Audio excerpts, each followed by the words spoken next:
Okay. Wala ka man naman sasabihin sa akin. Hindi ka man naman magsasorry sa pag-alis mo na walang paalam. Anak, mali yung ginawa mo. Alam mo ba nag-aalala ako sa'yo? Sorry po, Tatay Cardo. Cookie, sandali lang pa tayo magkasama. Pero gusto ko malaman mo, mahal na mahal kita. Pero kung mahal niyo po ako, abayaan niyo na lang ako na sumama kay Papa Ricky. Hindi ako papayag. Ako ang tunay mong tatay. At ito ang bahay mo! Cookie.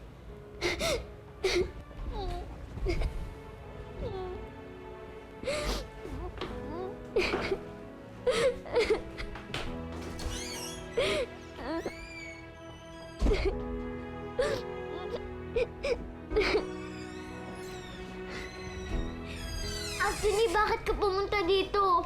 Bumalik ka na dun sa kwarto mo. Mamaya ako na naman yung babagalitan na dahil sa'yo. Gusto ko lang naman ipahiram sa'yo ito eh.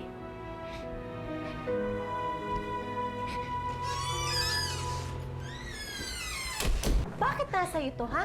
Anong ginagawa nito dito? Kinuha mo to kay Antonino! Pumasok ka sa kwarto ni Anthony! Aray! Hindi po! Maniwala po kayo sa akin! Bigay po yan sa akin ni Anthony! Sinungaling! Halika nga dito! Hindi lang pala talaga matigas ang ulo mo! Sinungaling ka pa! Magnanakaw! Ha? Kaya wala kang tatanggol sa'yo dito! Sige, lumayas ka! At huwag kang babalik dito! Hindi na kita mahal. Ayaw na kita makita. Doon ka na sa Cardo. Siya naman ang tunay mong ama. Wala yun sa kalingkingan ng sakit na nararamdaman niya ngayon sa ipapalasap ko sa kanya pagdating ng takdang oras. What do you mean you're joining that competition with Pilar? Parang mainit ka, Cookie ah. Ang taas ng lagdat mo. Tingnan natin. Kung meron ka pang lakas ng sikmura, Magic palayok, luto'y nalalasa dahil pagmamahal ang nangungunang sangkap. This calls for a celebration, di ba? Kaya naisipan ko ipagluto kong ng almusal ang aking chef. Ayokong aasta ka dito na parang prinsesa. Umayos ka kung gusto mo magkasundo tayo. ano? Sinong papaang kumuha sa kanya? Saan siya dinala? Kailan mo makukuha ng bata yung mana niya? Gusto kong subaybayan mo si Cookie. I want to know her every move. May tao ba dito?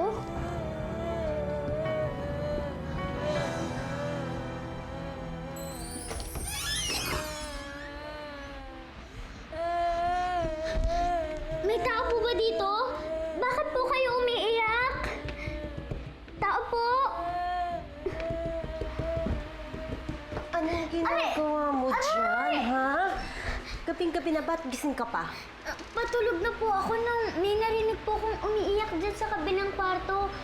Sino po bang tao dyan? Alam mo, huwag kang masyadong pakialamera. Ang bata-bata mo pa, masyado ka ng chismosa. Nag-aalala lang naman po kasi ako. Pwes, hindi namin kailangan ng pag-aalala mo. Eto, tatandaan mo. Ayoko na ulit makikita na pumupunta ka doon. Hindi ka pwedeng pumasok doon. Nagkakaintindihan ba tayo? Opo, Nanay Glenda. Pwede pa! Tigilan mo ang pagtawag sa akin ng Nanay Glenda, lalo na pag wala naman sa harap natin ng tatay mo. Hindi kita kayang ituring na anak. How's your meal? Okay naman? Jude, pwede ba kitang maistorbo sandali? Bakit? Ano yan? May problema ba sa kusina, ha? Wala naman. Hindi yun yung kailangan ko sa'yo. Gusto ko kasing malaman yung address ng bagong tirahan ni Cookie. Sigurado kasi ako hindi bibigay sa akin ni Natasha yun eh. Baka kako matulungan mo ko. Bakit naman niya bibigay sa akin yung ganong klaseng impormasyon? Gawa naman natin ng paraan, Jude. Oh. Ayoko na dito. Tatawagan ko na si Papa Ricky. Gusto ko na makita si Papa Ricky. Ano yun?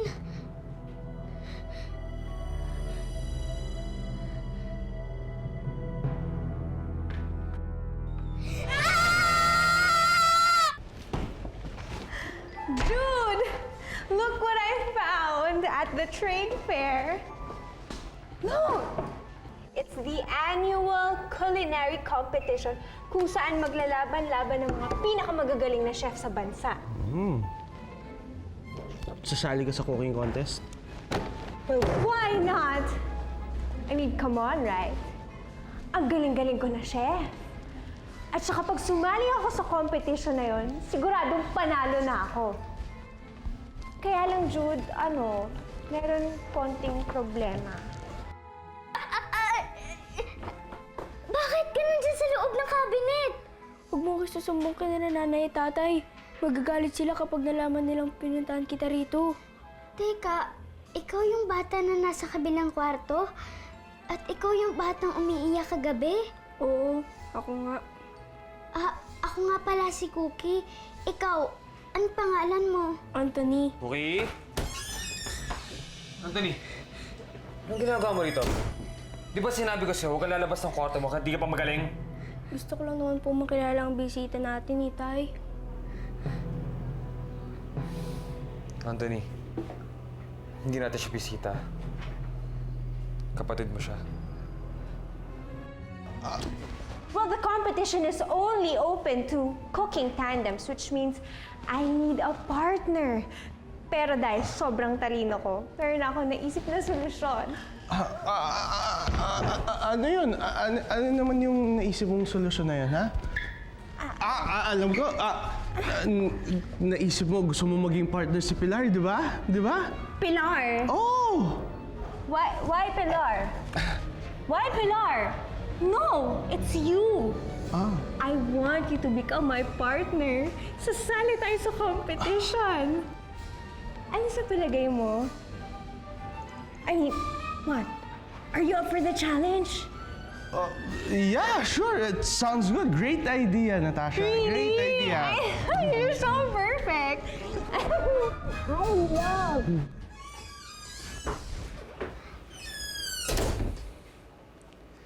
Cookie, bala ko naman talaga siya pakilala sa'yo eh. Humanap na kami ng tiyempo. Anak niyo po siya ni ni Nanay Glenda? Oo, Cookie. Nag-iisang anak namin. 7 taon na siya. Kaso medyo sakitin. Kaya po ba hindi siya pwedeng lumabas? At kaya ka namin pinagbabawalan na pumunta sa kwarto niya dahil masaya ang kondisyon niya. Kawawa naman po si Anthony. Mag-isa lang siya at walang kalaro. Hindi bale, pag magaling na si Anthony, pwedeng-pwede na kayo maglaro.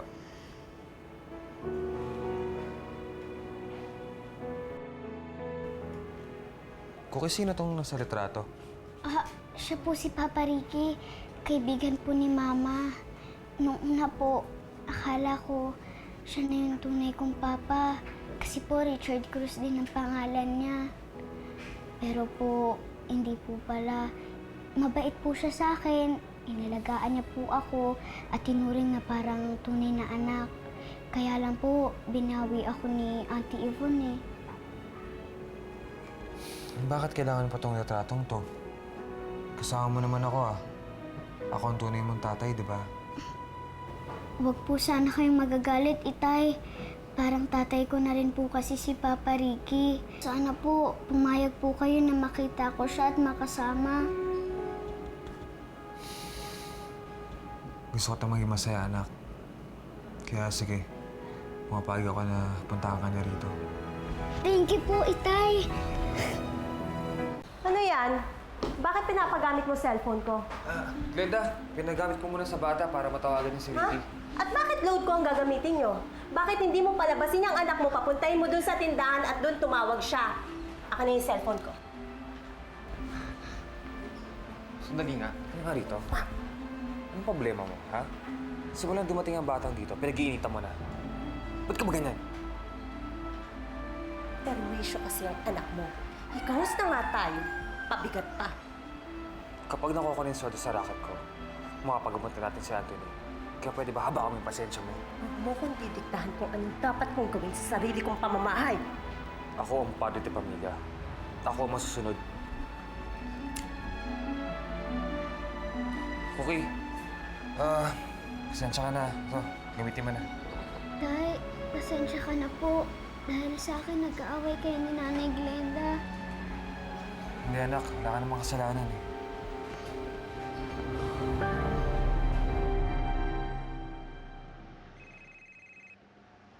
Hello? Cookie!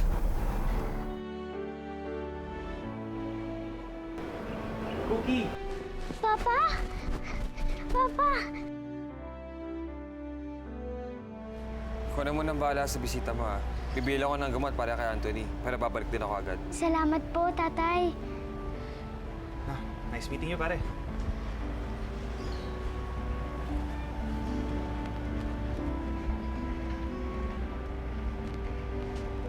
Mukhang okay naman pala tatay Cardo mo. Opo, mabait po siya at maalagain. Kaso lang po, ang sungat-sungat nung asawa niya, si Aling Glenda. Natatakot nga po ako sa kanya eh. Papa, pwede po bang pumasyal po muna tayo? Wala naman po si tatay eh.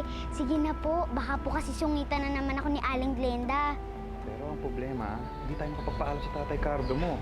Baka magalit sa atin yun. Sige na po, babalik din naman po tayo eh. Sige na, Papa, kasi po miss ko na po yung pumasyal kasama niyo. Maayos naman po yung pamangkin niyo, madam. Eh, mukhang kasundo naman silang tatay ng bata eh.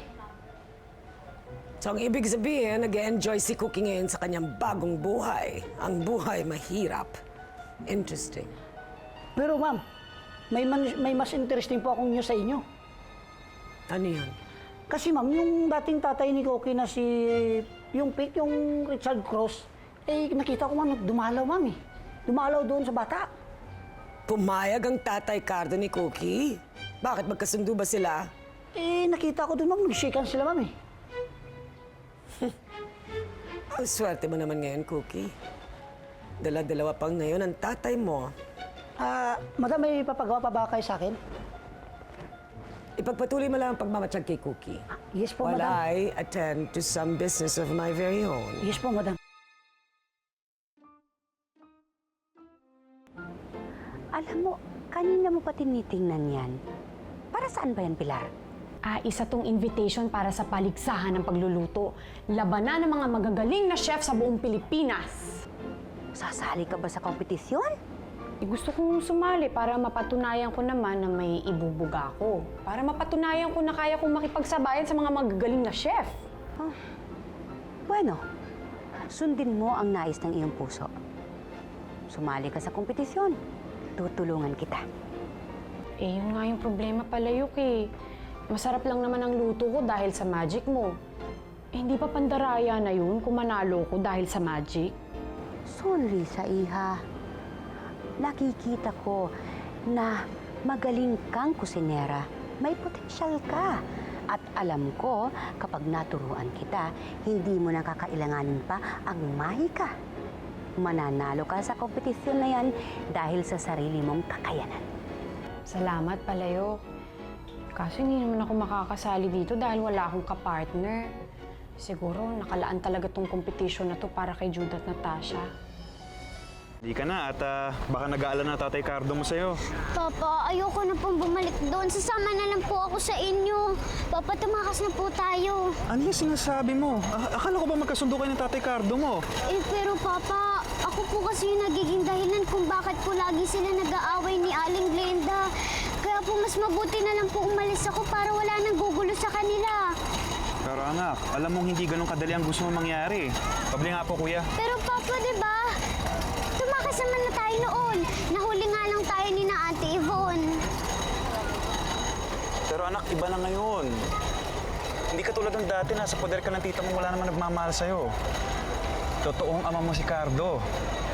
At ikaw na rin nagsabi na pinapakitaan ka niya ng pagmamahal. Papa, mas mahal po kita. Kaya lang naman po ako sumama kay Tatay Cardo.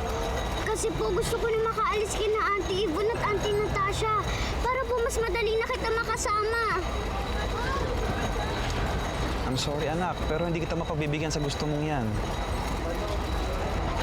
Kaya mabuti pa, ka na. Hatid na kita sa inyo. Glenda, nakita mo ba si Cookie? Pakialam ko sa batang yun. Wala siya sa kwarto niya eh. Hindi ba siya nagpaalam sa'yo? Hindi. Pwede ba mamaya mo na ako kausapin? May ginagawa ko. Saan batang yun? Oh. Sa'yo yata yan. Hello? Si Cardo to. Wala rito eh. Huwag kayo mag-alala. Ayusin ko problema. Anong sabi? Sasahod ka na daw ba?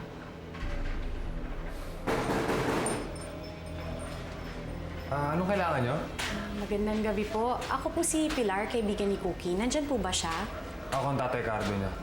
Wala rito si Cookie. Kasama niyo yung Ricky. Hindi sila nagpapaalam.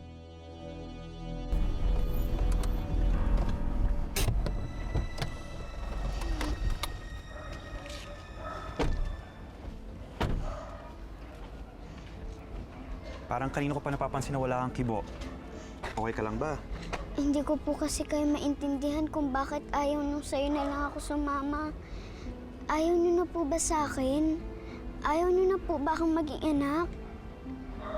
Cookie, sa puso ko, anak pa rin ang turing ko sa'yo. Pero kung magsasama man tayo hindi sa ganitong paraan. Pero ito lang po yung pinakamadaling paraan para maging pamilya ulit tayo. Papa, ayoko na pong bumalik kay Tatay Cardo. Sasama na po ako sa inyo. I'm really sorry, Cookie. Cookie? Cookie? Halika sa loob. Pare, dahan-dahan. Nasa tatat ng bata. Ko, Ricky, akala ko ba malino na sa atin? Kami na ang bagong pamilya ni Cookie. Kaya sana huwag mo nung kami nabastos. Huwag mo sinasama si Cookie na walang paalam. Pasensya ka na, Cardo. Hindi ko naman sinasadya na baliwali ng pagiging magulang niya kay Cookie. Mabuti naman. Siguro naman hindi mo masamay ang sasabihin ko sa'yo. Ano yun? Matagal na sabik sa pagmamahal sa ama si Cookie. Nagkataon lang na una kanya nakilala. Una kang dumating. At meron na kayong koneksyon. Pero kami nagsisimula pa lang. Baka naman pwedeng layuan mo muna si Cookie. Huwag ka muna makapagkita sa kanya. Bigyan mo naman ako pagkakataon na maging ama sa anak ko. Para naman mahalin niya ako tulad ng pagmamahal niya sa'yo. Makakaasa ka, Cardo. Mabuti.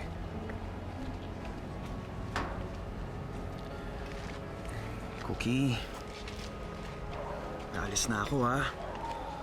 At baka hindi na muna kita madalaw dito. Makinig ka lagi sa Tatay Cardo mo. Siya na ang bago mong pamilya. At mahal na mahal ka niya. Papa, gusto ko sumama sa inyo. Sasama na lang po ako sa inyo, Papa. Halika na, Cookie. Papa, ikaw lang po yung papa ko.